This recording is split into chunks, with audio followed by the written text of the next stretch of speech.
बिस्मिल्लाह इन्नल हम्दुलिल्लाह नहमदुहु व नस्तईनुहु व नस्तगफिरुहु व नऊज़ु बिल्लाहि मिन शुरूरि अनफुसिना मिन सय्यिअति अमालिना मय यहदिल्लाहु फला मुदिल्ल लहु व मय युद्लिल फला हादिय लहु व अशहदु अन ला इलाहा इल्लल्लाहु वहदहु ला शरीका लहु व अशहदु अन्न मुहम्मदन अब्दुहु व रसूलुहु अम्मा बाद फ़इन्न खैरल हदीस किताबुल्लाह व खैरल हदी हदी मुहम्मदिन सल्लल्लाहु अलैहि वसल्लम व शर्रल उमूरि मुहदसातुहा व कुल्लु मुहदसातिन बिदअह व कुल्लु बिदअतिन दलाला व कुल्लु दलालातिन फिन्नार। আসসালামু আলাইকুম ওয়া রাহমাতুল্লাহি ওয়া বারাকাতুহু। তো আমরা শুরু করি ইনশাআল্লাহ। আমরা যে বইটা ধরে পড়তেছি আপনারা যারা নতুন তাদের জন্য 40 হাদিস অন পয়জনাস সোশ্যাল হ্যাবিটস। খারাপ বা গুনার কাজ যেগুলা, সামাজিকভাবে গুনার কাজ যেগুলা বা সামাজিক মানে গোপনে করলে তো আর আমরা এগুলো জানবো না। সমাজে যখন করা হয় সেই ধরনের চ ৪০ টা গুনাহ বা ৪০ ক্যাটেগরির গুনাহকে উনি চুজ করছেন এবং সেখানে তার স্টাইলটা হইলো যে একটা লেখকের নাম হচ্ছে captain retired Yahya M A অন্দেগো। উনি কেনিয়ান ন্যাশনাল কনভার্টেড মুসলিম। এই বইটার ইংলিশ এডিশন ২০১৩ সালে পাবলিশড আইআইপিএইচ থেকে, ইন্টারন্যাশনাল ইসলামিক পাবলিশিং হাউস, সেখান থেকে পাবলিশ, রিয়াদ বেসড এইটা আইআইপিএইচটা। আমি আল্লাহ আমাকে তৌফিক দিয়েছিলেন, আমি ওখানে ফিজিক্যালি গেছি, মেইন ব্রাঞ্চ যেটা, অফিস যেখানে। মাশাআল্লাহ অনেক কালেকশন। তো যাই হোক, এই বইটাতে উনি এভাবে সাজাইছেন আরকি যে ৪০ টা গুনাহ এবং প্রত্যেকটা গুনার আপনি আপনার একটা রুট হাদিস থাকবে। এট লিস্ট আরকি একটা রুট হাদিস বা একটা কোর হাদিস। তারপরে অনেক হাদিস বা অনেক কোরআনের আয়াত আসবে রেফারেন্স হিসাবে। সেরকম ভাবে উনি বইটা ডিফাইন করছেন। তো বইটাতে যেটা আমি দেখতেছি যে আমাদের এই যে ১ ঘন্টার আয়োজনে আমরা প্রায়ই দেখতেছি যে আমরা পারতেছি না ১ ঘন্টার আয়োজনে শেষ করতে একটা চ্যাপ্টার। সেজন্য আপনাদের কাছে একটু মানে আপনাকে ধৈর্য ধারণ করতে বলব যে একটা সেশনে হয়তো একটা চ্যাপ্টার শেষ নাও হইতে পারে। গতদিন যেমন আমরা ingratitude বা অকৃতজ্ঞতার উপরে চ্যাপ্টারটা শুরু করছিলাম এবং হাফ ওয়ে থ্রু, কিন্তু শেষ করতে পারি নাই। একটু ডিটেইলস একটু কথাবার্তা বললে বা একটু এক্সপ্লেইন করতে বা বোঝাইতে গেলেই কিন্তু দেখতেছি যে শেষ হচ্ছে না। এর পরের চ্যাপ্টারটা কালকে রাতে যখন আমি হোমওয়ার্ক করতেছিলাম আ intoxicants এর উপরে, মাদক দ্রব্যের উপরে, তখনও দেখলাম যে ওইটাও আসলে গোটাটা যদি আমি চেষ্টা করি একদিনে, এটা সম্ভব না একদিনে শেষ করা। শেষ করা যাবে মানে জাস্ট যেন-তেন করে শেষ করা হবে। বেনিফিশিয়াল হবে না হয়তো। তো এইজন্য আপনাদেরকে একটু ধৈর্য ধারণ করতে বলব। মানুষের তো আজকাল কিছু পড়ার ধৈর্য নাই, শোনারও ধৈর্য নাই আসলে। অত্যন্ত মানে কি বলবো?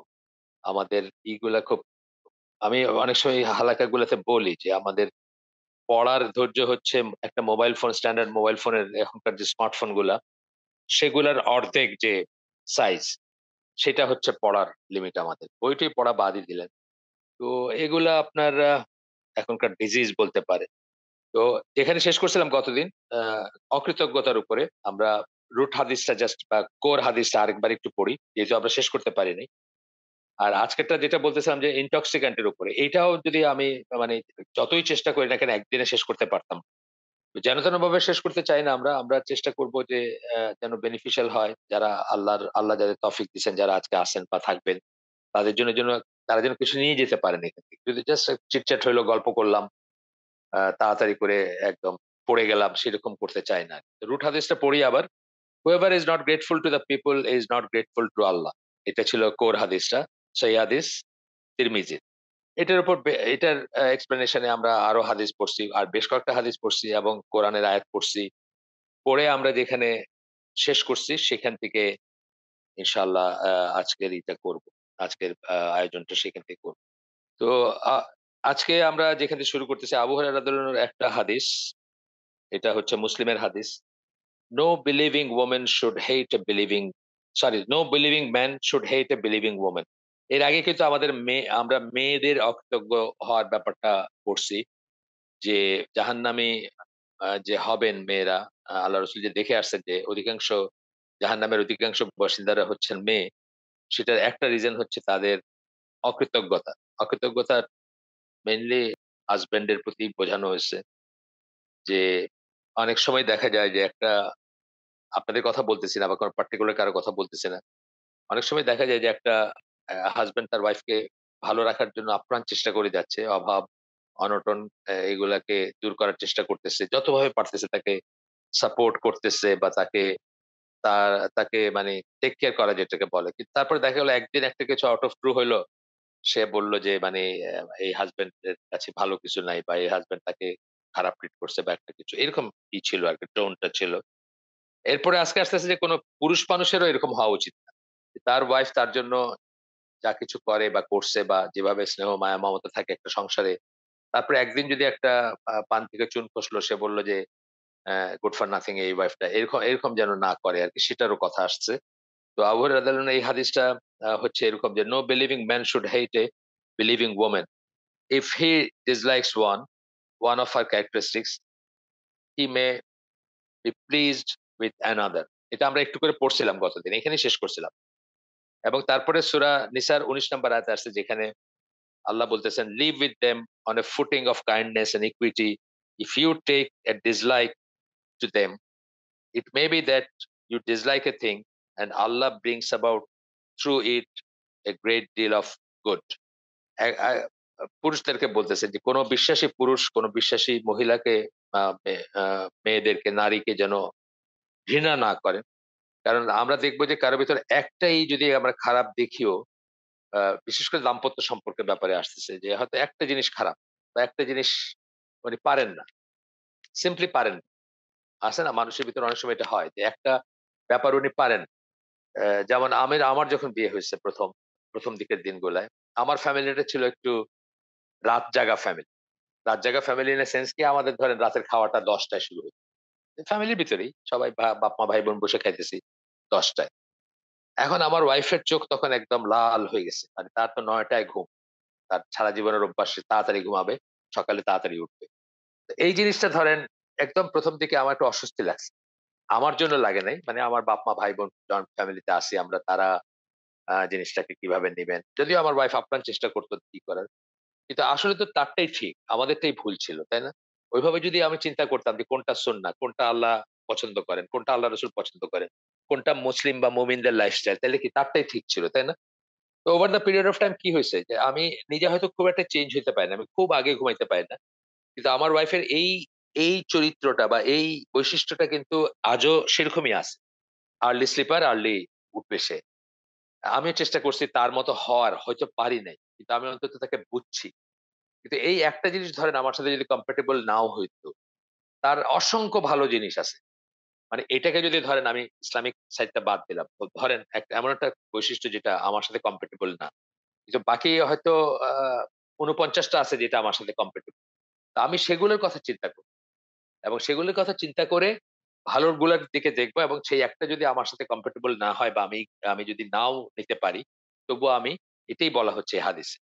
যে আমি অন্যগুলা যে প্লিজড সেটা নিয়ে আমি চিন্তা করব যে কোরআনের টোনটাও সেটা। গতদিন আপনাদের একটা গল্প বলে আমি শেষ করছিলাম যে আমার আ আব্বার ভাই বন্ধু যাই বলেন, আত্মীয় ঠিক রক্তীয় না বাট আত্মীয় বলতে পারেন। খুব ক্লোজ একজন চাচা ছিলেন আমরা। ছোটবেলা থেকে মানে দেখে আসছি যে উনি আমাদের মানে ঢাকা শহরে আমাদের নাইয়র করার একটা জায়গা ছিল তার বাসাটা। আমরা যাইতাম। সদল বলে যাইতাম। উনি ঢাকার একটু বাইরে থাকতেন। এখন ওই বাসায় ১ দিন ২ দিন ৩ দিন থেকে একদম খুব মাটালা জাগা, সবুজ জাগা। সেখানে থেকে আমরা হয়তো হলিডে করতাম আরকি। তো ওই চাচা খুব সম্ভ্রান্ত বংশের ছিলেন এবং তার বাবা-মার ভিতর নাকি একটা বিষয়ে রাগারাগি হওয়ার পরে ডনকি ইয়ার্স মানে ধরেন ২০-৩০ বছর কোন কথাবার্তা ছিল না। কেউ দেখেন কথাবার্তা বলতে তাদের। কিন্তু তাদের কিন্তু এরই ভিতর সন্তান-সন্ততি হইছেন যারা গ্রেট ছিলেন। মানে যারা সম্ভ্রান্ত, ভদ্র, ভালো মুসলিম অথবা ভালো হিউম্যান বিইংস ছিলেন। তো এটা আমি বলতেছিলাম গতদিন একটা গল্প হিসাবে যে তাদের ভিতরে রাগারাগি হইছে। নিশ্চয়ই কোনো একটা ব্যাপারে তাদের একে অপরকে পছন্দ করেন নাই। যেজন্য কথাবার্তা বন্ধ হয়ে গেছে। কিন্তু দেখেন তাদেরই দাম্পত্য জীবনের মাধ্যমে আল্লাহ কিন্তু অনেক সুসন্তান পৃথিবীকে অ্যা উপহার দিছেন বা দুনিয়াতে আসছেন। সেটা আর। আচ্ছা এরপরে বলতেছেন যে, "Believing Muslim couples are fair minded. They are never ungrateful to each other." তাহলে আমরা অলওয়েজ যেন দেখি যে এটা হচ্ছে কাপল এর কথায় চলে আসলো। দাম্পত্য জীবনে আমরা তো অসংখ্য ফোন পাই। আমি যদিও আলেম না কিন্তু আমি অনেক কাউন্সেলিং করি। অসংখ্য ফোন পাই যেখানে এইসব জিনিসগুলা চলতেছে আরকি। মানে হাসব্যান্ড ওয়াইফ এর কথা বলতেছেন বা ওয়াইফ হাসব্যান্ড এর কথা বলতেছেন। কি করবেন? এখন কি করবেন? এই ধরনের দেখা যায়। বা এই যে ডিভোর্স এর ব্যাপারগুলা, এই কালকেও তো একটা। মানে ফোনে ৩ তালাক দিয়ে দিছে। সে একদম পিওর দেশি হানাফি। কিন্তু যখন ঘটনা ঘইটে গেছে এখন সে ফতোয়া খুঁজতেছে যে কি করে এটাকে জায়েজ করা যায়, কি করে হিলা করা যায়। তো ওই সময় যদি যখন মানে তালাক তো একটা রাগের মাথায় দেওয়ার জিনিস না। আমি আগেও বলছি আপনাদের সাথে আলাপ করছি আগে যারা আমাকে চিনেন। তালাক এবং জিহাদ ২ টা হচ্ছে সবচেয়ে ঠান্ডা মাথায় ডিসিশন নেওয়ার জিনিস। সবচেয়ে ঠান্ডা মাথায় ডিসিশন নেওয়ার জিনিস হচ্ছে তালাক একটা আর এই জিহাদ একটা। অথচ এই ২ টা জিনিসই দেখা যায় যে আমরা ইমোশনের বশবর্তী হয়ে অথবা উত্তেজনার বশবর্তী হয়ে কিন্তু আমরা ঘটাই। ঘটানোর পরে দেখা যায় যে আমরা আফসোস করি এবং নানা রকম ফাঁক-ফোকর খুঁজতে শুরু করি। নানা রকম ফাঁক-ফোকর খুঁজতে শুরু করি যে কিভাবে এটাকে মানে করা যায়। কিন্তু দেখেন জিনিসটা কত সিরিয়াস যে যদি আ সত্যি হয়ে গিয়ে থাকে তালাক, তাহলে রেস্ট অফ দ্যা লাইফ কিন্তু হারাম সম্পর্কের উপর যাবে। এবং এরপরে যদি বাচ্চা-কাচ্চা হয় তারাও কিন্তু টেকনিক্যালি জারজ সন্তান হবে। এই জিনিসগুলো এত সিরিয়াস ব্যাপার। কিন্তু আমরা করি না। যদিও এই অনুযায়ী আমরা চিন্তা করতাম যে তার একটা খারাপ জিনিস থাকতে পারে। বাট ৪৯ টা ভালো জিনিস আছে। ৫০ টা চরিত্র মানে বৈশিষ্ট্যের ভিতরে।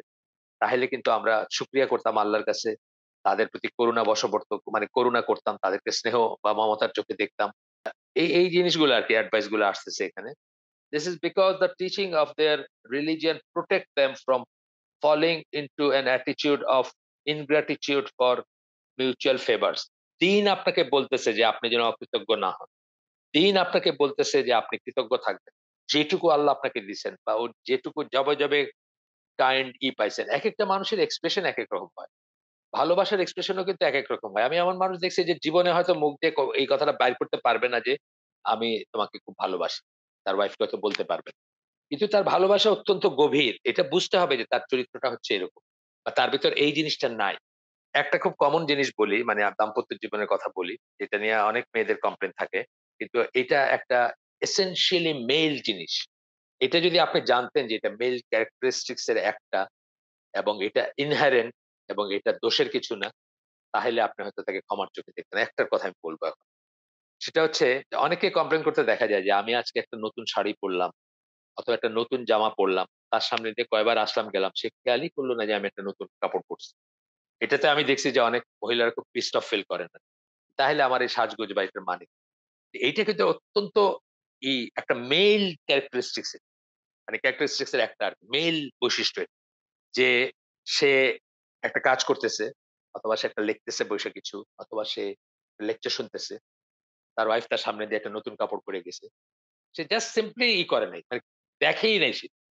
তার কারণ তার অন্য জিনিসে কনসেনট্রেশন টা এত বেশি ছিল, এখন যদি ওই মহিলা এটার উপর বেস করে বাকি সব ভুলে গিয়ে যদি তার সাথে ঝগড়া বাঁধায় দেন অথবা বাপের বাড়ি চলে গেলেন। ইটস রং মানে এই একটা যেমন ব্রেইন সেক্স বইটা আমরা যেটা পড়ছি, Real difference between man and woman আপনারা দেখবেন আমাদের চ্যানেলে লাগানো আছে। ওইখানে এই জিনিসগুলো আলোচনা করছি। ওইটা তো বিদেশি কাফেরদের লেখা বই। সেখানে তারা বলছেন যে এইটা একটা সমস্যা।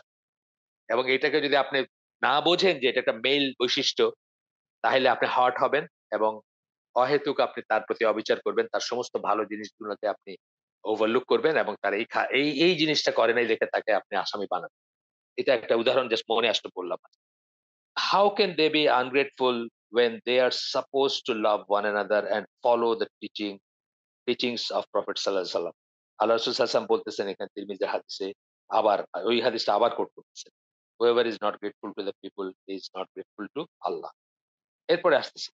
Every person who does good deeds and favors deserves thanks and recognition. যে আপনাকে জবে ফেভার করছে। আমার মনে আছে একদিন আমাদের সৎ চাচা, উনার ক্যান্সার হইছে। সৎ চাচা বলতে আমার দাদি ১, দাদা ২। আমার দাদি ১ম সন্তান আমার বাবা। আমার বাবার ১০ মাস বয়সে তার বাবা মারা গেছিলেন। এবং তারপরে দাদির তখন বয়স বোধহয় ১৬। সুন্দরী ছিলেন। তার ভাইরা বিয়ে দিছেন। সেই ঘরের চাচা। তো উনি উনার ক্যান্সার হয়েছে উনি ঢাকায় আসছেন। দূরে আমরা তখন গ্রিন রোডে আর উনারা মিরপুর ওই চিড়িয়াখানার রোডটা যেটা ওইখানে ২ নাম্বার সেকশন বোধহয় বলে ওইখানে আছে। আমি গিয়ে যথারীতি তার সাথে দেখা করে আসছি। তা আমার যে একটা ভাই আ সে একটু রিলাক্টেন্ট। নানা কারণে মান অভিমান আছে। রিলাক্টেন্ট আরকি যে তার ওর সাথে দেখা করার কি আছে বা এরকম একটা সেন্স ছিল তার। আমি বললাম তাকে যে, "দেখ আমি তো মনে করতে পারি যে উনার একটা বাগান বাড়ি টাইপের খুব সুন্দর একটা বাড়ি ছিল। মানে ওই অরিজিনাল বাড়ির থেকে সরে গিয়ে যায় না যে পপুলেশন বাইরে গেলে একটা অন্য জায়গায় একটা বাড়ি। তো উনাকে দাদি আরেকটা বাড়ি দিয়ে দিছিল। ব মানে ওটা বিশাল বাড়ি ছিল। তাদের যে অরিজিনাল বাড়িটা বা দাদাদের অরিজিনাল ওই আমার সৎ দাদার যে অরিজিনাল বাড়িটা, সেটার চেয়ে কয়েক গুণ বড় ছিল বাগান বাড়িটা। এবং উনি তো চেয়ারম্যান ছিলেন কয়েক টার্ম ওই ইসের ইউনিয়ন কাউন্সিলের। তো উনি ওইটাতে বেশ গর্ববোধ করতেন বা ভালো ফিল করতেন যে উনার বাড়িটা এত সুসজ্জিত। উনি অনেক গাছ-টাছ লাগাইছেন এটা। যে যাইতো তাকেই ঘুরে, ঘুরে দেখাইতেন। আমি আমার ছোট ভাইকে বললাম যে, "আমার তো মনে আছে তোকে হাতে ধরে নিয়ে ছোট ছিলি, তোকে বাড়িটা ঘুরায় দেখাইছিল। স্নেহ করে, আদর করে বা একটা একটা মানে কি বলবো? মানে একটা একটা গুডউইল জেস্চার ছিল তার। ওইটার জন্য তো তোর কৃতজ্ঞ হয়ে দেখতে যাওয়া উচিত।" তখন আমার ছোট ভাই সাথে, সাথে গেছে তাকে দেখতে গেছে। এই কথাটা জীবনে হয়তো একদিনই কেউ আপনাকে ফেভার করছে। সেটাও আপনার মনে রাখা উচিত এবং চেষ্টা করা উচিত সেটার বিনিময়ে আপনি তার সাথে ভালো ব্যবহার করবেন। পারলে তার জন্য আরেকটু বেশি করবেন। যে সালাম দেওয়ার সুন্নাহটা কি? আপনাকে যে দিবে হয় সেই সমান বলবেন অথবা তার চেয়ে বেশি বলবেন। আমি এটা এই সুন্নাহটা প্র্যাকটিস করার চেষ্টা করি। আমাকে কেউ আসসালামু আলাইকুম বললে আমি ওর সাথে একটু জুড়ে দেই। ওয়া আলাইকুম সালাম ওয়া রাহমাতুল্লাহি ওয়া বারাকাতুহু। সমান তো বলতে হবেই আর আরেকটু বেশি পারলে বলব। এইরকম আরকি। যাই হোক এরপরে বলতেছেন যে আরেকটা মানে ingratitude এর কথা বলতেছেন দৈনন্দিন জীবনে যে আল্লাহ তাদেরকে কাউন্টলেস ফেভার করছেন। সেটা তারা অনেক সময় ভুলে যায়। এটা ভুলে আপনি হয়তো বলবেন যে, "কই আমি তো কোনদিন বলি নাই যে আল্লাহ ফেভার করেন নাই।" না। এটা কি ওইভাবে ম্যানিফেস্টেড হয়? সেভাবে হয় না। ধরেন এখন প্রচন্ড গরম পড়ছে, তাই না? আপনি গরম কালটাকে গালি দিন। গালি না দেন। বললেন কি অসহ্য এটা। এইটা এই দেশে কেউ থাকে? প্রকারান্তরে কিন্তু আপনি আল্লাহকে দোষারোপ করলেন। এটা আমরা অনেক সময় রিয়ালাইজ করি। আপনি বললেন যে আল্লাহ ডাজন্ট নো where to মানে আপনাকে where to place you কোন জায়গায় আপনাকে জন্ম দেওয়া উচিত ছিল বা কোন জায়গায় আপনাকে রাখা উচিত ছিল এটা আল্লাহ জানেন না। এমন একটা জায়গায় আল্লাহ আপনাকে রাখছেন যেটা ডিজার্ভ করেন না। এই দেশে কি মানুষ থাকে? আপনি বললেন, মুখ দিয়ে বাইর হয়ে গেল। এই জিনিসগুলো কিন্তু খুব কমন কিন্তু আমরা সিজনকে গালি দেই বা গালি না দেই মানে সিজনের প্রতি অসন্তুষ্টি দেখাই। আমরা ক্লাইমেটের প্রতি অসন্তুষ্টি দেখাই। আমরা আ ইনফ্রাস্ট্রাকচার এর প্রতি অসন্তুষ্টি দেখাই। আমরা একটা জমি বা একটা দেশের প্রতি দেখাই। আমরা একটা লোকালয়ের প্রতি দেখাই। অনেক সময় কিন্তু দেখাই। কিন্তু আপনি যখন আমার মেয়ে বলতেছিল আ ধরেন মাস ২ এক আগের একটা যে গাজায় যেভাবে মানুষজন বেঁচে আছে, এইটা যদি কেউ খেয়াল করে তাহলে তার জীবনে কোনদিন যতদিন বেঁচে থাকবে কোন কমপ্লেইন থাকা উচিত। আসলে চিন্তা করে দেখেন তো। It is for this reason that he has repeatedly invited humanity to call his immense favor so they may share them with their fellow human beings and lead a humble life full of gratitude, contentment and righteousness. একজন মুসলমানের life হবে হাম্বল, হাম্বল মানে কি? নম্রতা থাকবে, শিষ্টাচার থাকবে, বৌদ্ধত্ব থাকবে না, হাম্বাড়া ভাব থাকবে না, বলবে না কথায়, কথায়। ফুল অফ গ্র্যাটিটিউড কৃতজ্ঞ থাকবে প্রত্যেকটা নিয়ামত। ছোট থেকে ছোট, বড় থেকে বড়। আপনার একলা সর্বাঙ্গ সুন্দর সুস্থ একটা বাচ্চা হইছে। আলহামদুলিল্লাহ বলেন। এখন বোঝেন না যে একটা বাচ্চা সর্বাঙ্গ সুন্দর হওয়া, সর্বাঙ্গ সুন্দর বলতে তার কোন ত্রুটি নাই। এ কত বড় নিয়ামত। ঘরে, ঘরে এখন দেখবেন অটিস্টিক বাচ্চা আছে। ঘরে, ঘরে আপনি দেখবেন কি সব ব্যাপার এখন মানে এগুলা আমাদের অফকোর্স আমাদের লাইফস্টাইল, আমাদের অ্যাডাল্টারেট অ্যাডাল্টারেটেড ফুড হ্যাবিট বা ই ফুড স্টাফ বা এইরকম জিনিস থেকে আমাদের হাতের কামাই। ঠিক আছে? আমাদের গ্রোথ হরমোন, আমাদের পিলস, আমাদের ওষুধ, আমাদের অ্যান্টিবায়োটিক অনেক কিছু আছে যাই হোক। কিন্তু তারপরে বলতেছি যে একটা বাচ্চা যখন অনেক সময় দেখা যায় যে বাচ্চাটা একটু ডার্কার হইছে দেখতে, মার মুখটা একটু কালো বা একটা মেয়ে হইছে। শ্বশুরবাড়ির সবাই ভাবতেছিল যে একটা ছেলে হোক, বংশের চেরাগ বাতি একটা মেয়ে হইছে। দেখবেন মানুষ অকৃতজ্ঞ হয়ে যায় কিন্তু মুহূর্তে অকৃতজ্ঞ হয়ে যায়। এখানে আয়াত কোট করতেছেন সূরা ফাতির ৩ নাম্বার আয়াত। "O you people call to mind the favors of Allah unto you. Is there another creator other than Allah to give you sustenance from heaven or earth? There is no God but He. How then are you deluded away from the truth?" হে লোক সকল, আমি এখানে শুধুমাত্র ইংলিশটাই আছে sorry. মানে ইটা নাই আমার সামনে অ্যারাবিক টেক্সটটা নাই। হে লোক সকল, আল্লাহ যে সমস্ত ফেভার করছেন তোমাদেরকে সেটা চিন্তা করো, ভাবো সেটা নিয়ে, মনে করো, মনে রাখো। আর কেউ আছে কি তোমাদের সৃষ্টিকর্তা বা রব যে তোমাদেরকে রিজিক দিবে? আকাশ থেকে এবং পৃথিবী থেকে। আল্লাহ ছাড়া কোনো ইলাহ নাই। There is no God but He সম্ভবত লা ইলাহা ইল্লাল্লাহর কোনো একটা ফর্মে বলা হয়েছে এটা। আপনারা দেখতে পারেন সূরা 35 আয়াত 3, "How then are you deluded away from the truth?" তাইলে তোমরা সত্য থেকে কিভাবে বিচ্যুত হও? এটাই আরকি। আমরা আমরা যখনই কোনো একটা অসন্তুষ্টির কথা মুখে আনবো, আমাদের সিচুয়েশন এর উপরে আমাদের নারাজ হওয়ার, তখনই যেন আমরা এই কথাটা মনে রাখি যে আমরা কিন্তু প্রকারান্তরে বলতেছি আল্লাহর ফেভারটাকে অস্বীকার করতেছি বা আল্লাহর যে অকৃতজ্ঞতা কিন্তু জ্ঞাপন করতেছি। যদিও আমরা কারেন্ট নিয়ে, যদিও আমরা আ দেশের অবস্থা নিয়ে, যদিও আমরা আমাদের কি বলবো মানে আমাদের দেশের যে আ বিশৃঙ্খলা সেটা নিয়েই কথা বলতেছি। কিন্তু একটা লিমিটের পরে কিন্তু এটা প্রকারান্তরে আমরা আল্লাহকেই দোষারোপ করতেছি। এটা যেন আমরা মনে রাখি।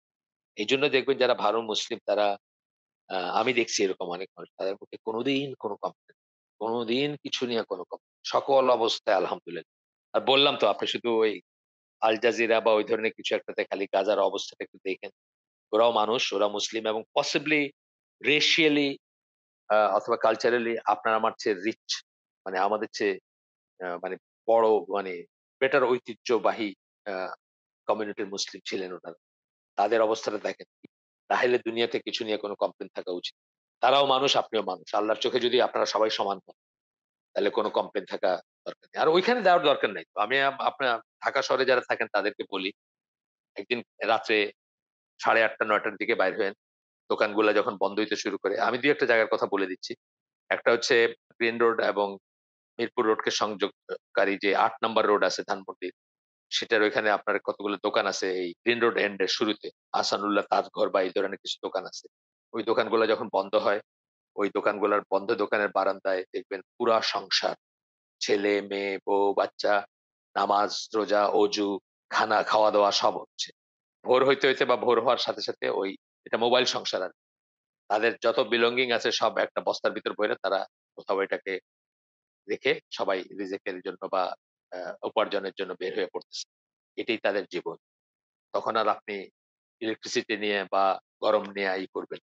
বা আজকে পানি ছিল না বা পানির অভাব সেটা নিয়ে আর কমপ্লেইন করবেন। আচ্ছা এরপরের আয়াতটা বলতেছেন সূরা ইব্রাহিম ওইটা ৩৪ নম্বর আয়াতে বলতেছেন, "And he gave you from all you asked of him."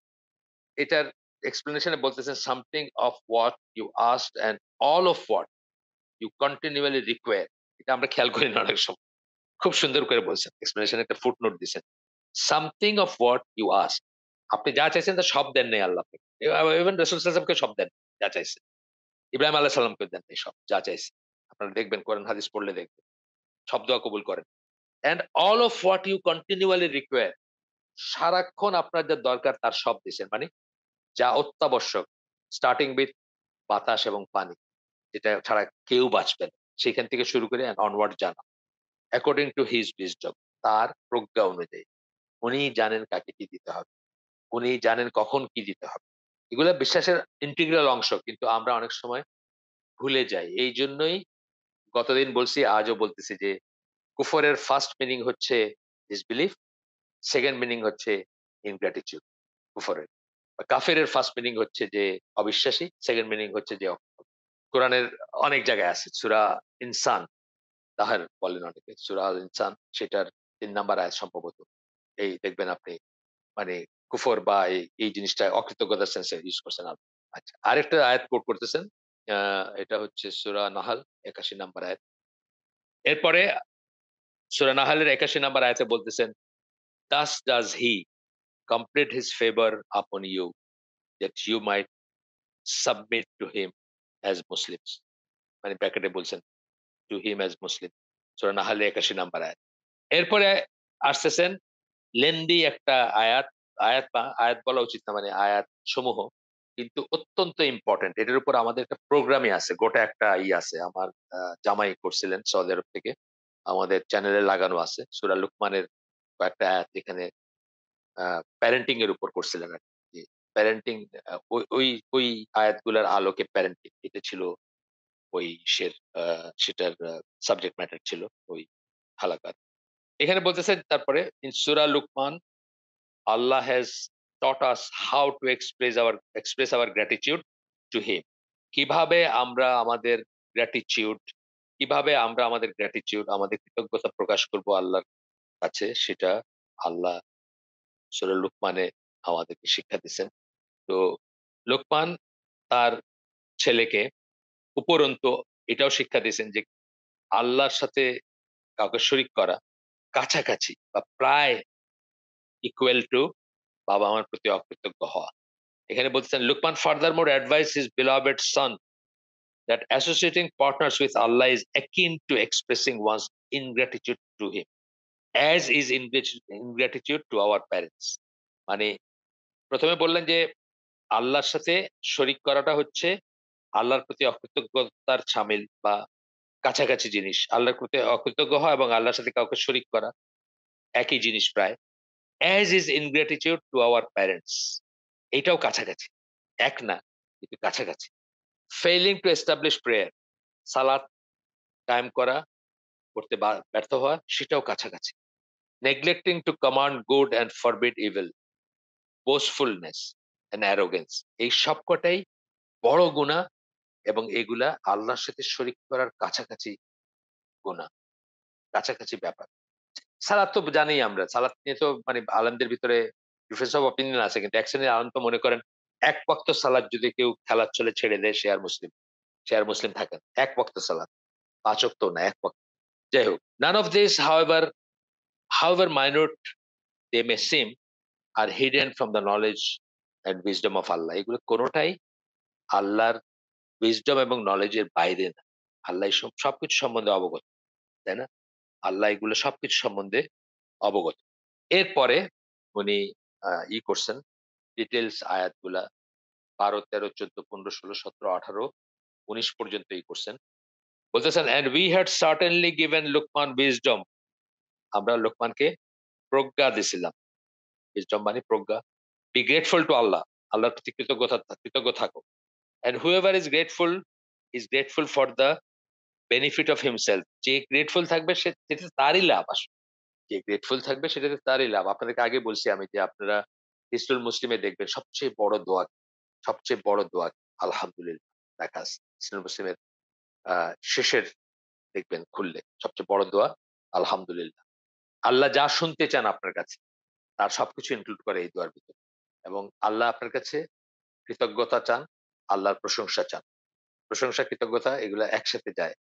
আপনাকে যখন একটা ভালো খাবার কেউ খাওয়াইলো অথবা ভালো একটা খবর দিল, আপনি আলহামদুলিল্লাহ বললেন। তার মানে আপনি সকল সকল ভালো খবর, সকল কল্যাণ, সকল মঙ্গল, সকল ঐশ্বর্য কে আপনি রিলেট করলেন আল্লাহর সাথে।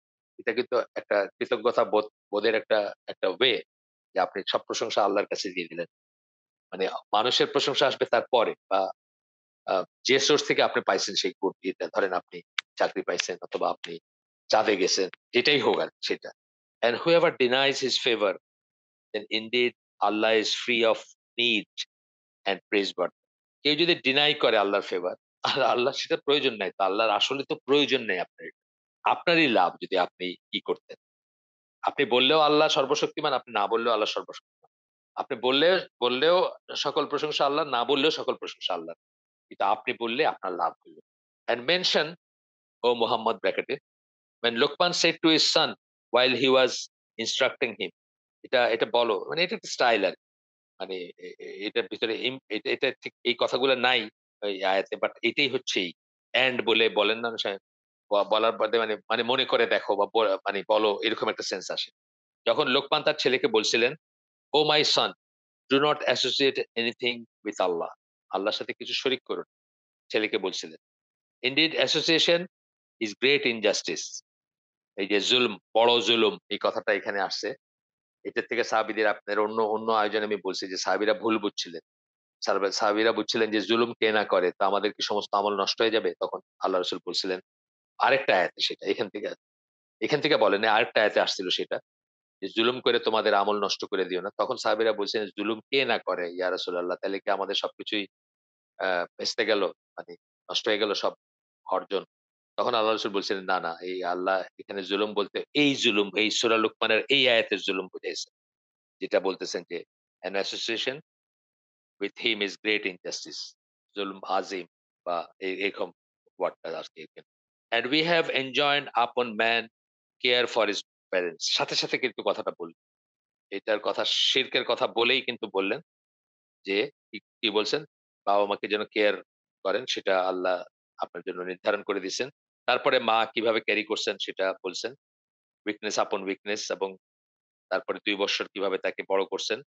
তারপরে বলতেছেন যে, "be grateful to me and to your parents" তার সাথে জুড়ে দিলেন কিন্তু। আল্লাহর প্রতি গ্রেটফুল হওয়া। এইজন্য বলছেন অ্যাকিন টু শিরক ওই যে যেভাবে বর্ণনা করলেন এইভাবে কিন্তু হয়ে গেল যে কাছাকাছি আরকি। আল্লাহর সাথে শিরক করার কাছাকাছি কাছাকাছি হয়ে গেল। কারণ আল্লাহ তার প্রতি কৃতজ্ঞতা হওয়ার সাথে বাবা-মার প্রতি কৃতজ্ঞতা হওয়াকে জুড়ে দিছেন। "To me is the final destination" আমার কাছে সবার প্রত্যাবর্তন। "But if they endeavor to make you associate with me, that of which you have no knowledge, do not obey them, but accompany them in this world with appropriate kindness and follow the way of those who turn back to me in repentance." তাহলে কি বললেন? যে যদি আমার মানে আল্লাহ বিরুদ্ধ কোনো যেটা আমরা সবসময় বলি হালাকে, আল্লাহ বিরুদ্ধ কোনো আদেশ করলে কোনো আনুগত্য নাই। বাবা-মা হোক, হাসব্যান্ড হোক অথবা রাষ্ট্রযন্ত্র হোক, কারো প্রতি কোনো আনুগত্য নেই। রাষ্ট্রনায়ক হইলেও আনুগত্য নাই। কিন্তু বাবা-মার কথা কি বলতেছেন যে এই দুনিয়ায় তাদের সাথে ভালো ব্যবহার করবা এবং যারা তওবা করে তাদের ভিতরে থাকবে। সবসময় তওবা ইস্তেগফার করবা। Then to me will be your return এবং তখন আমার কাছে ফিরে আসবা। And I will inform you about what you used to do এবং আমি তোমাদেরকে দেখায় দিব বা তখন তোমাদেরকে অবগত করব তোমরা কি করতা। এছাড়াও লোকমান তার ছেলেকে বললেন, "Oh my son, indeed if wrong should be the weight of a mustard seed and should be within a rock or anywhere in the heavens or in the earth, গুনাহ অথবা জুলুম, খারাপ কাজ, সরিষা দানা পরিমাণও যদি হয় এবং পৃথিবীর যেখানেই সেটা থাকুক না কেন, লুকানো থাকেও যদি, আল্লাহ will bring it forth আল্লাহ সেটা বের করে নিয়ে আসবেন। প্রেজেন্ট করবেন তোমার সামনে। Indeed Allah is subtle and acquainted এটা সম্ভবত লাতিফুল খাবির কথাটা। সাটল কথাটা ওই লাতিফ আল্লাহর যে নাম সেটার সাথে সম্পৃক্ত। এখনো শেষ হয় নাই। তারপরে বলতেছেন, "ও মাই সন এস্টাবলিশ প্রেয়ার" এই যে দেখেন ওই ২ টা বললেন। এইজন্য কাবায়েরের ভিতরে কিন্তু বাবা-মার প্রতি এটা অত্যন্ত উপরের দিকে আসে। ওই আবু উসামা বইলে একজন আছেন ইউকে তে থাকেন। জামাইকান বোধহয় অরিজিনালি মসজিদের খতিব। উনার একটা লেকচার আছে ভয়ংকর। এই যে বাবা-মার প্রতি নিয়ে। আমরা অনেক আগে এটা সার্কুলেট করছিলাম। আবার দেখি আমি কখনো আপনাদের চেষ্টা করব দিতে। ভয়ংকর ওটা পড়লে মানে ওটা শুনলে আরকি মানে আমাদের যাদের বাপ-মা চলে গেছেন দুনিয়া থেকে তাদের ঘুমানো মুশকিল হয়ে যাবে যে আমরা কি আ মিস করছি এবং কি না করছি সেই ভয়ে। এরপরে বলতেছেন, "ও মাই সন" হে আমার ছেলে। এটা নাসিহা কিন্তু সব ছেলের। কিন্তু মানে বাই এক্সটেনশন এটা আমাদের প্রতি নাসিহা also. "O my son establish prayer, enjoin what is right, forbid what is wrong" হ্যাঁ? সালাত কায়েম করো, সৎ কাজে আদেশ করো, মন্দ কাজে নিষেধ করো সোজা কথা। সৎ কাজে আদেশ, মন্দ কাজে নিষেধ সম্বন্ধে আমি তো অনেকবার বলছি যারা নতুন তাদের জন্য যে সৎ কাজে আদেশ সবচেয়ে ১ম বা প্রধান সৎ কাজে আদেশ কি? কাউকে তৌহিদের দিকে আদেশ করা, তৌহিদের দিকে ডাকা, তৌহিদ পরামর্শ দেওয়া বা তৌহিদের নসিহত করা। এবং সবচেয়ে বড় অসৎ কাজে নিষেধ কি? কাউকে শিরক থেকে বারণ করা, শিরকের ব্যাপারে তাকে রিমাইন্ড করে দেওয়া ইত্যাদি, ইত্যাদি। এরপরে আসতেছে and be patient over what befalls you এই যে ধৈর্যের কথাটা চলে আসবে যেটা আমরা বললাম। মানুষ কিন্তু বেসিক্যালি ধৈর্যের চ্যুতির জন্যই কিন্তু মানুষ অকৃতজ্ঞ হয়ে যায়। এইজন্য আলী রাদিয়াল্লাহু আনহু একটা আসার আমরা অন্যত্র পড়ছি যে মানুষের যেমন মাথা কেটে ফেললে যেমন মানুষের অস্তিত্ব নাই, দিনের তেমন হচ্ছে ধৈর্য। ধৈর্য যার নাই তার দিন নাই। এই সেন্সটা বলতে চেয়েছেন আরকি। এবং আমি তো বলছি আপনাদের যে আমি একসময় একটা সফটওয়্যার ছিল যেটাতে ওয়ার্ড সার্চ বা থিমেটিক সার্চ করা যাইত। সেখানে আমি এই যে পেশেন্স দিয়ে সার্চ করছিলাম। 69 টাইমস আসছে। মানে প্রাইমারি ওয়ার্ড গুলা পেশেন্স, পেশেন্টলি এইভাবে আরকি। এই ওয়ার্ড গুলা ৬৯ বার আসছে। তো এটা অত্যন্ত বড় একটা মুসলিমের একটা চরিত্র বা বৈশিষ্ট্য। Indeed, all that is of the matters requiring determination and do not turn your cheek in contempt toward people and do not walk through the earth exultantly বলছে যে মানুষের থেকে মুখ ফিরায় নিও না। মানুষের থেকে মুখ ফিরায় নিও না। ফুটানি ভরে, অবজ্ঞা করে and do not walk on through the earth exultantly. exultant এর সেন্সটা হলো এটা যে আপনি অন্যদেরকে ইনফিরিয়র মনে করে গর্ব ভরে, দম্ভ ভরে হাঁটেন যেটা সেটা, সেই সেন্সটা। Indeed, Allah does not like everyone self-deluded and boastful. যারা self-deluded, বিভ্রমের ভিতর থাকে। একটা একটা অতি বিভ্রম ঘটে যে আমি দুনিয়াতে একমাত্র। আমার আমার কাছে আর কেউ কোনো ধর্তব্যের ভিতর আসে না। And boastful এবং ফুটানি যাতে অহংকার যেটাকে অহংকার। And be moderate in your pace and lower your voice. আপনার যে গতিটা যেন মডারেট হয়। শিষ্টাচার সহকারে আপনি সুন্দরভাবে আচরণটা যেন সুন্দর হয়। হাঁটার ভিতর সৌন্দর্য আছে না? হাঁটার ভিতর সৌন্দর্য আছে। আপনি তাকায় দেখবেন মানুষগুলো যে হাঁটতেছে তার ভিতর সৌন্দর্য আছে। মেয়েদেরও ছেলেদেরও ২ পক্ষেরই। লোয়ার ইউর ভয়েস এবং উচ্চস্বরে চিৎকার করে কথা বলবেন। শাউট করবেন না মানুষের উপর। Indeed the most disagreeable of sounds is the voice of donkey. সবচেয়ে অপছন্দনীয় যে মানে শব্দ বা স্বর সেটা হচ্ছে ডনকি বা গাধার ডাক। গাধার ডাক কিন্তু খুবই বাজে। আজকাল আমার ওই ঢাকা শহরে যে হুটার ইউজ করে অনেকে যে আমাদের বিগ বসেস যারা আমাদের দণ্ডমুন্ডের কর্তা, যারা মনে করেন যে তারা তাদের চাকর আমরা, যদিও তারা পাবলিক সার্ভেন্ট হওয়ার কথা। আপনি দেখবেন যে আপনাদের আমাদের SP, DC, police, IG, secretary এরা আসলে বেসিক্যালি কি পাবলিক সার্ভেন্ট কিন্তু। গণপ্রজাতন্ত্রী বাংলাদেশ না এটা? তাইলে তারা কি পাবলিক সার্ভেন্ট। তারা কিন্তু জনগণের চাকর আসলে হওয়ার কথা। কিন্তু তারা যখন গাড়ি চলে ঢাকা শহরে যেখানে শোনেন, কান ঝালাপালা করে দেন তারা। একটা সিগনালে বা একটা গাড়ি আপনার গাড়িটা তার সামনে আছে। উনি বুঝায় দিবেন যে উনি আপনার দণ্ডমুন্ডের কর্তা। আপনি তার স্লেভ। অথচ হওয়ার কথা ছিল উল্টাটা। এটাই বলতেছেন যে এটা গাধার শব্দ তো আর আমরা এখন শুনি না। এই শব্দগুলো শুনলে আমার এই কথাটা মনে হয় যে গাধার শব্দ। তাদের বাহন এটা আরকি। আর আগের দিনের বাহন ছিল গাধা। এখানে উনি চ্যাপ্টারটা শেষ করছেন। মে আল্লাহ enable us to appreciate the blessings. আল্লাহ যেন আমাদেরকে দোয়া করতেছেন। আল্লাহ যেন আমাদেরকে তার নিয়ামত সমূহকে অ্যাপ্রিশিয়েট করার, ওইগুলো নিয়ে কৃতজ্ঞ থাকার, কৃতজ্ঞতা জ্ঞাপন করার তৌফিক দেন। He has bestowed upon us and to express our gratitude for the favors done to us by his creation. আমিন। আল্লাহর এইগুলা যেন আমরা গ্র্যাটিটিউড যেন থাকে কৃতজ্ঞতা এবং তার gratitude for the favors done to us by his creation এবং তার সৃষ্টি যারা অর্থাৎ মানুষ, অন্য মানুষ বা এই যদি আমাদেরকে ফেভার করে থাকে সেটাও যেন আমরা মনে রাখতে পারি। এরপরের চ্যাপ্টারটা আমরা জাস্ট ছুঁয়ে যাব। যেহেতু আমাদের আজকে এরপরের চ্যাপ্টারটা যেটা আমাদের সময় আছে ১৩ মিনিট। আমরা যতটুকু পারি যাব ইনশাআল্লাহ। ইউজিং ইনটক্সিক্যান্টস যত ধরনের মাদকদ্রব্য আছে। এখানে আউট অফ দ্য ওয়ে গিয়ে ৩ টা হাদিস দিয়ে শুরু করছেন। একই রকম কথা ৩ টা হাদিস। সাধারণত প্রত্যেকটা চ্যাপ্টার শুরু হইছে একটা হাদিস দিয়ে। তারপরে আসছে অন্যান্য আ এই যে এক্সপ্লেনেশন কোরআনের আয়াত, হাদিস অনেক কিছু আসছে। কিন্তু কোর হাদিস একটা দিয়ে শুরু করছেন। এই পর্যন্ত আমরা ৬ টা চ্যাপ্টার পড়ছি। ৬ টা চ্যাপ্টারে আপনার প্রত্যেকটা শুরু করছেন একটা হাদিস দিয়ে। কিন্তু এইখানে শুরু করছেন ৩ টা হাদিস দিয়ে। কিন্তু ব্যাপারগুলো কাছাকাছি তাই সেজন্য হয়তো। ১ম টা সালামা রা আ রাদিয়াল্লাহু আনহা তার বর্ণনায় আল্লাহ রাসূল বলেন, না উনি বলেন, আবু দাউদের হাদিস এটা সহিহ হাদিস। উনি বলেন আল্লাহ রাসূল Allah's messenger forbade every intoxicant. আল্লাহ রাসূল প্রতিটি মাদক দ্রব্য নিষিদ্ধ করছে। And every narcotic এবং প্রতিটি নারকোটিক আবার মাদক দ্রব্য, ইনটক্সিকেন্ট নারকোটিক কাছাকাছি জিনিস। নারকোটিকটা আমরা সাধারণত ড্রাগ হিসাবে বুঝি। ইনটক্সিকেন্ট এর ভিতরে আমরা মদ-টদ এগুলা বুঝি। আর নারকোটিক এর ভিতরে আমরা ড্রাগ বুঝি। তারপরে ব্র্যাকেটে বলতেছেন এভরিথিং দ্যাট প্রোডিউসেস ল্যাঙ্গুইডনেস যেটা আপনাকে আপনাকে অবশ করে দেয় বা আপনাকে নেশাগ্রস্ত করে দেয়। আপনাকে ন্যাচারাল সেলফ এ রাখে না। লেথার্জিক করে দেয়। এটা অসচেতন করে দেয়। এরপরে একটা হাদিস আসছে সেটা মুসলিমের। আমি বললাম এখানে এক্সেপশনাল ওনারা ৩ টা হাদিস দিয়ে শুরু করছেন এই চ্যাপ্টারটা। মুসলিমের হাদিসটা হচ্ছে এনিথিং কজিং ইনেব্রিয়েশন সিমিলার সেন্স আরকি ইস অ্যান ইনটক্সিক্যান্ট অ্যান্ড অল ইনটক্সিক্যান্টস আর হারাম। যা কিছু আপনার ভিতরে আপনার বিবেককে, আপনার বুদ্ধিকে, আপনার আপনার এই আপনাকে বিফগ বলছেন। কোরআনের কথা হচ্ছে বিফগ, মোহাচ্ছন্ন বা আচ্ছন্ন করে দেয়। সেটাই হারাম। এরপরের হাদিস এটা হচ্ছে সহিহ হাদিস ইবন মাজাহ থেকে।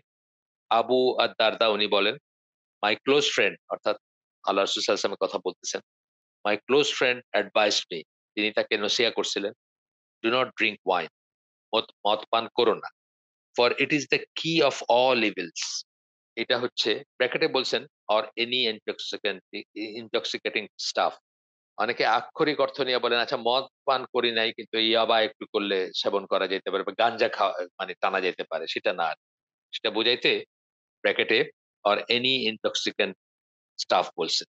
ফর ইট ইজ দ্য কি অফ অল ইভিলস, এটা সকল খারাপ কাজের চাবি। অর্থাৎ এটা দিয়ে এটা এটা করলে মানুষ সকল খারাপ কাজ করতে পারে। বা এরপরে এই হাদিসগুলোর উপর কমেন্ট্রি করবেন। বলতেছেন যে এই যে ৩ টা হাদিস আমরা পড়লাম, এই ৩ টা হাদিসে আল্লাহ রাসূল সাল্লাল্লাহু আলাইহি সাল্লাম সকল ধরনের নেশাদ্রব্যকে নিষেধ করছেন। যেটা এই যে বলতেছেন পারসন যে ড্রাঙ্ক হবে অথবা অর ফগস দ্য মাইন্ড। ফগস মানে কুয়াশাচ্ছন্ন, আচ্ছন্ন করে দেওয়া। হ্যাঁ? আপনি মানে সঠিক বিশ্লেষণ, সঠিক চিন্তা করতে পারবেন না। ভালো-মন্দর তফাৎ করতে পারবেন।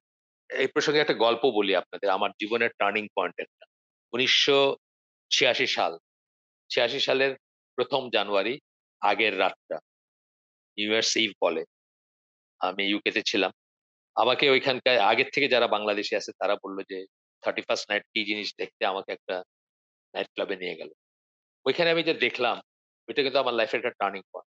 ওইটা দেখার পরে আমার মনে হইছে যে মানে সবচেয়ে ওয়েল ড্রেসড মানুষদের একজন ওইখানে ছিল। স্যুট পরা, টাই পরা, খুবই ওয়েল ড্রেসড। লিটারেলি দেখলাম যে টয়লেটের বউলে যেখানে শিট থাকে সেখানে সে বমি করতেছে হাঁটু গেড়ে।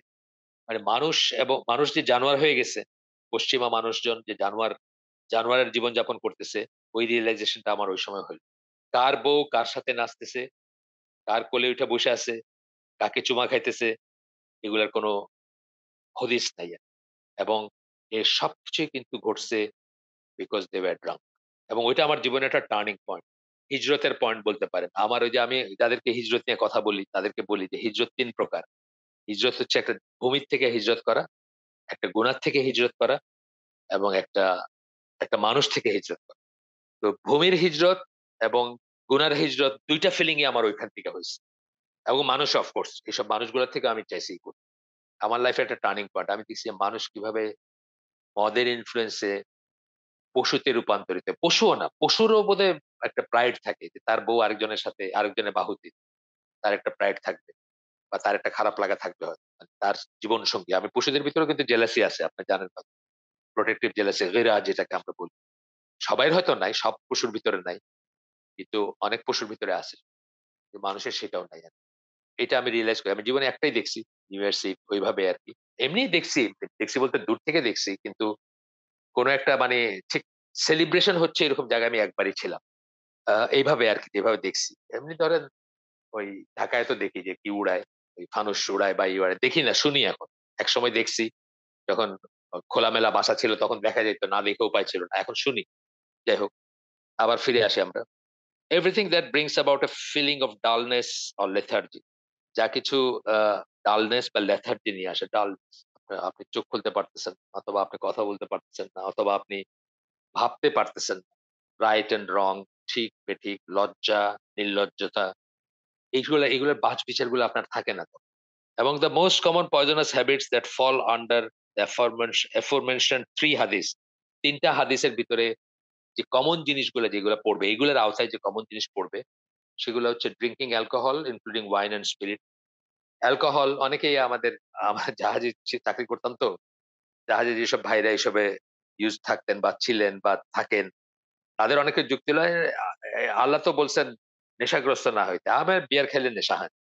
আমি ১ টা ২ টা বিয়ার খাইলে নেশা হয় না। এটা আমার জন্য কোন সমস্যা না। এই যুক্তিটা অনেক মুসলমান দেখান। ওয়েস্টে থাকা মুসলমান দেখান বা যারা এসব জিনিসে তারা দেখান। Drinking alcohol including wine and spirit. অনেকে মনে করেন যে আচ্ছা একটা রেড ওয়াইন ডিনারের সাথে দাওয়াত দিচ্ছে কোথাও, ওয়েস্টার্ন ওয়ার্ল্ড এর কথা বলতেছি। ওরা তো মানে এটা জাস্ট একটা আমরা যেরকম ধরেন বোরহানি খাই ঐরকম ভাবে খায়। রেড ওয়াইন বা একটা হোয়াইট ওয়াইন বা যেসব থাকে ওদের ভিনোস যেগুলাকে বলে স্পেশালি ইতালি, পর্তুগাল, স্পেন এগুলাতে যেগুলা ফ্রান্স এগুলাতে চলে বেশি আরকি। ইংল্যান্ডেও হয় কিন্তু মানে বেশি হচ্ছে এইসব জায়গাগুলাতে। এই ভিনো ট্র্যাডিশন যেটা ওয়াইনের অ্যান্ড স্পিরিটস হচ্ছে যে হুইস্কি, ব্র্যান্ডি তারপরে আপনার কি বলে জিন, রাম এগুলা যেগুলো ডিস্টিলারিতে বানানো হয় স্পিরিটস। তারপরে বলতেছেন স্মোকিং। বিড়ি সিগারেট। এটা নিয়ে অনেক কথা আছে। ড্রাগ অ্যাবিউস, ইয়াবা, এলএসডি, দ্য ইউজ অফ মিরা। মিরা হচ্ছে কাঠ বলে।